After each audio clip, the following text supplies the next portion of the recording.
हङकङमा summer holiday start भइसक्यो। आज हामी कहाँ जाने भन्दाखेरि यो ओसन पार्कको साइडबाट जान मिल्ने वाटर वर्ल्ड जाँदैछौँ। फर्स्ट टाइम जान लागेको मनोदा अनि उसको 3टा साथीहरूलाई लिएर 10 मिनट्सको सटल बसमै पुग्दो रहेछ।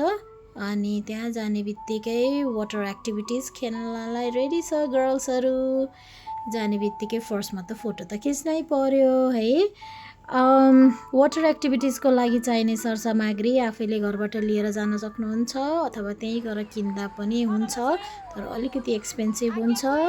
इन्डोर आउटडोर डिफ्रेन्ट एक्टिभिटिजहरू छ अनि तपाईँको आफ्नो कतिको डराउनुहुन्छ डराउनु हुँदैन त्यो अनुसारले चुज गरेर खेल्न सक्नुहुन्छ। भित्रको एक्टिभिटिजहरू सबै फ्री नै हो, एन्ट्री फी मात्रै लाग्छ। एन्ट्री फी पनि विकेन्डमा विकडेजमा डिफ्रेन्ट प्राइसेसहरू रहेछ।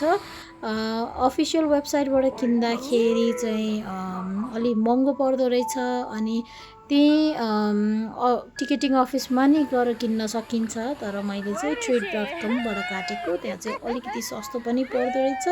अनि अहिले यो समर हलिडेमा झन् स्पेसल्स अफर्सहरू राखेको रहेछ। 3 क्यान गो भनेर चाहिँ 3टा स्टुडेन्ट छ भने अझै डिस्काउन्ट, अथवा 3टा एडल्ट छ भने पनि डिस्काउन्ट। अनि यो जो यु कार्ड हुनेहरूलाई त झन् $2 मात्रै पर्ने रहेछ, तर यो समर हलिडेको लागि मात्रै है। ल मेरो जलपरी आफ्नो नेचुरल ह्याबिट्याटमा कति खुसी छ नि अर्को 3टा जलपरीहरूसँग भेट्न पाउँदा।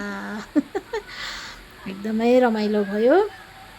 अनि मेरो आफ्नो बेस्ट पार्ट चाहिँ यो रेनबो रस भन्ने हो। म त यसमा त 3 चोटि खेलेँ नि, अझै पुगेको छैन। कस्तो मजा आउने।